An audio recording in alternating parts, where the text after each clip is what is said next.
Y'all, let me make this very clear. I've been working on this bit of content for the last couple of days. But child, when this here right here popped up today, I had to stop and make this the first part of this video. Okay? We gonna talk about a whole bunch of shit. And this here Fauci retiring is just the tip of the iceberg. Honey, come on and get into this, because we about to get into some shit for real. So this is gonna be a very rare, unique, it's so much shit to talk about, I can't sum it all up real quick type of I can't make this shit up. And baby, we gonna just call this pandemic, endemic, blah blah blah. Y'all go ahead and buckle up, baby, because I'm gonna take a deep breath. This is gonna be more than a mouthful. If you don't know already, you're gonna have to look for this full video on my YouTube channel. If you haven't already, subscribe, child, follow, hit that button so you know when I drop this stuff, and so on and so forth. And without further ado, baby, after the intro, let's get on into this, because so much shit going on. We talking about monkeypox, C-19, polio, baby, smallpox. Let's get into it. Wait a minute, my battery's low. Let me.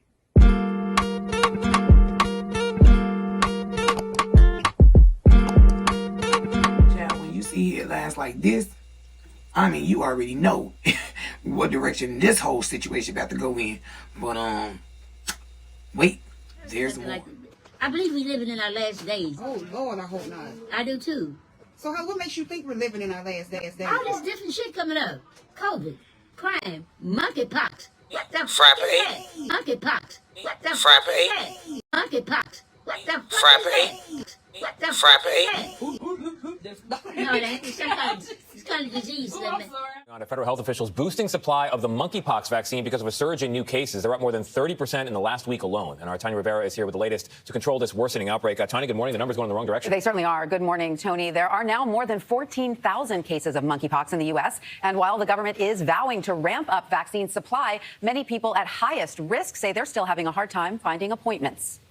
There weren't any appointments available, and so I found that pretty frustrating and maybe a little scary. After waiting about a month, 20-year-old Edward O'Keefe finally received his first dose of the monkeypox vaccine at this New Jersey clinic Thursday. Frankly, the government has dropped the ball. To meet the growing rise in cases amidst a shortage of vaccines, the CDC is now encouraging 1/5 of the dose be administered just below the skin, arguing that will stretch supply. And are you sold on the reason why they're going against the manufacturers and shit, and deciding to administer this the way they want to in effort to stretch it, as opposed to the way it is actually supposed to most effortlessly work?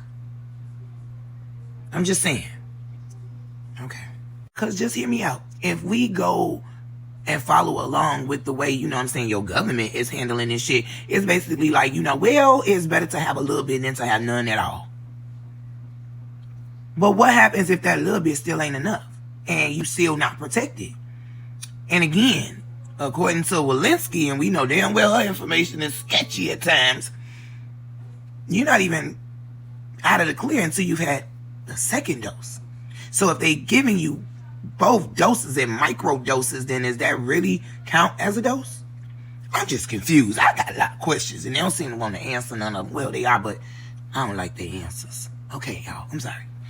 Finish. There's more. White House says it will distribute almost 2 million doses to regions that adopt that change. CDC Director Dr. Rochelle Walensky admits there's still a lot the government has to learn about this outbreak, including the effectiveness of the vaccines. We expect protection to be the highest 2 weeks after the second dose of the vaccine. According to the CDC, 98% of monkeypox cases are in men, 93% among men who reported recent sexual contact with other men. I wanted to highlight this because we're wondering why people are confused as to why people think that, you can only contract monkeypox if you're a male having intercourse with another male. And this right here is the very reason why. Because the stories that came out initially were amongst the gay community.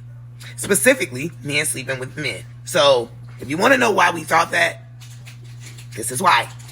And more than 60% of cases are among men of color. We're not reaching men who have sex with men who are black and brown the way that we need to. And now the numbers of infected children have started to rise. There are at least 12 confirmed cases of children with monkeypox in the U.S. Children are at higher risk for severe monkeypox. It can even be deadly in very young children. Dr. Gounder says the most likely source of exposure to monkeypox for children is through close contact with a caregiver. The government will also set aside an extra 50,000 vaccine doses available for cities with large gay pride events coming up. But it is important to remember, even though most cases are in men who have sex with other men, anyone can get this virus. Anyone Tony? can get it. The numbers are moving in the wrong direction. Yeah, anybody can get it, but how difficult is it, Tanya, to get? Is there a way to explain It that? is. Great question, Gail. Now, y'all just wait on old girl's response. I can't make this shit up. It is difficult. You shouldn't be overly concerned, but it can spread through infected bedding, infected towels, infected clothes. So just take precaution. Yeah, so Girl, what? it's not necessarily just skin to skin when you're talking about bedding Right. and clothes. Don't share towels in the locker room, for All instance. right, so my question is, now that Rochelle and Fauci and everybody done decided to own up to their shit, right? Do you think it's too late? I'm gonna go ahead and let you watch this commentary, and then yeah, there's so much more. If you don't know, you're watching I Can't Make This Was Shit the Up. agency up to the task of handling this pandemic? I think our public health infrastructure in the country was not up to the task. We made some pretty public mistakes, and we need to own them. CDC Director Rochelle Walensky admitting this week her agency gave confusing and overwhelming guidance during the COVID-19 pandemic. And it's time now for our Sunday group. Former Utah Congressman and Fox News contributor Jason Chaffetz, Democratic strategist and co-host of The Five, Jessica Tarlov, and Fox News political analyst Juan Williams. Welcome to you all. Jason, to you first. The CDC this week admitted that some of their COVID guidance was, quoting here, confusing and overwhelming. So they're reorganizing and promising more plain language. I mean, my question to you is, how should Americans feel about this? Because you could not disagree with the CDC, Jason, or you were banned from social media. You were called a public health threat. You had to comply. Yeah, you had to comply, and if you didn't, you were demonized and literally shut down on social media. Look, until the agency actually has a sweeping change at the top, that they change management and put out some new faces, I think this administration will continue to struggle. And it's sad, Trace, because we need the Centers for Disease Control, when there truly is something dramatic going on, to have the confidence in the American people. They lost that trust. They had it, they lost it, and they deserve to be fired. They shouldn't be in this place. Yeah, I wonder what your take is on this, Juan, because this reversal, does it validate some people who really resisted a lot of these heavy COVID mandates? Trace, I think the review is warranted. The CDC needs to do a better job of messaging. But anybody who takes delight in their problems is playing just brassy politics here. The CDC was doing their best to find answers to a novel virus. This was an unprecedented virus. No one had answers early. The scientists were doing science. They were trying to figure things out. And as they tried to figure things out, they made some mistakes. You are absolutely right, Juan. The problem is not that the CDC made mistakes. The problem is the fact that they made mistakes and refused to own up to them. And so instead of saying, hey, we are making a mistake from a thing that we never dealt with before, they double down on the shit. And when they double down on it, it villainized people like it's bigger than they made a mistake. They made a mistake, and then other people face consequences for the mistakes they made. And now they want to apologize.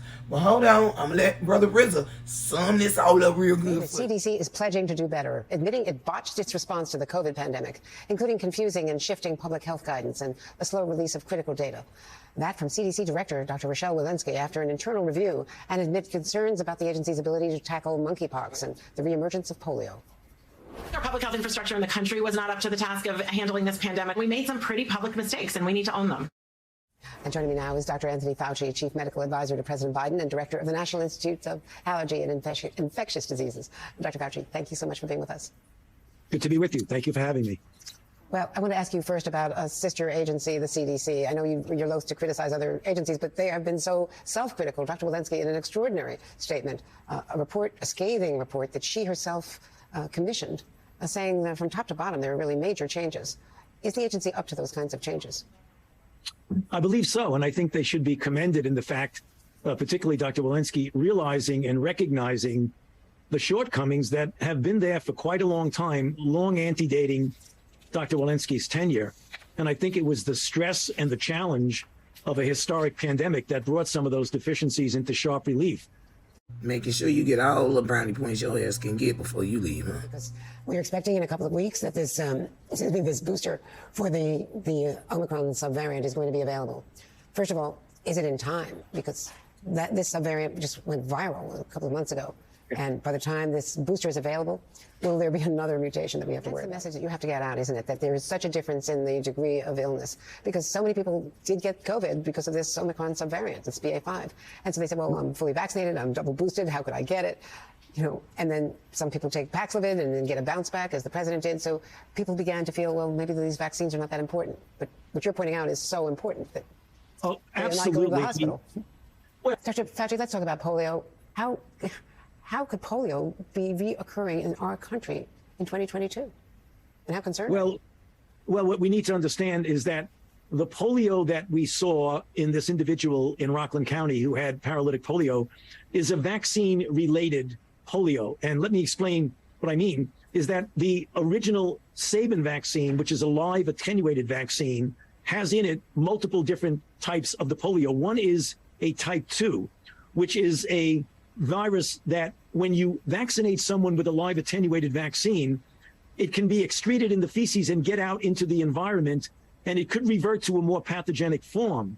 So what happened with this individual is that they likely got infected from someone who had a vaccine-related polio. Solution to the problem, Andrea, is to get everyone who is not up to date on vaccinations, particularly children, to get them vaccinated. Well, Dr. Rochelle Walensky, the director of the CDC, you just stated that you, as in the CDC and your organizations, have made mistakes and you need to own up to it. Does that owning up to it include you all being sued for the mistakes you've made? Does it include all of you going to jail for crimes against humanity even? What about all the people who were fired for not taking the shot? Do they get their back pay and their jobs back? And Fauci just admitted that the person who got the polio got it from someone who took the shot. And this does include giving us back all of our social media platforms that you took away, correct? First shot didn't work, second shot didn't work, third shot didn't work, fourth shot didn't work. Hey, let's take a fifth one. Y'all gonna keep taking these shots? How many of y'all gonna keep taking these shots? You gonna keep taking them? The only people who will still push all of this crap after all of this are simply those whose pride is too big to admit they were wrong and lied to. It's over. Honestly, when you see headlines like this, do you are you surprised that we're questioning the level of the CDC, considering everything that we've survived in the last two and a half years? And baby, not just that, honey, there's more shit being thrown at us. And it seems like these diseases and illnesses that have been eradicated, we haven't heard from, seen, dealt with, or nothing in generations, are now making a comeback. And that just seems real interesting to me. And that everything, no matter what, got a new shot that comes along with it. I'm just saying, I can't make this shit up. There's more. And while we dealing with other viruses and shit, this is also happening when nobody's talking about it. The last word to Mama Holla from Frappe Lottery and Labs, honey, because she summed it up better than anybody. And if we can learn anything, it'll definitely be from a 96-year-old who is hanging on and living her best life. This is your queen, Msnique, also known as Msniquerevamp. This has been an unusually special I Can't Make This Shit Up, and can't wait to hear what you got to say in the comments. Sky high. And flooding? Come on. Are you serious? Give us a break. We're only human. We can understand so much. I'm battery low. All right, guys, if you're not already, follow me on Instagram, TikTok, Snapchat, YouTube, Facebook Reels, LinkedIn. Honey, I'm everywhere. And this has been your girl, your queenster, Msnique, also known as Msniquerevamp. And this is I Can't Make This Shit Up. Tell me what you think in the comments.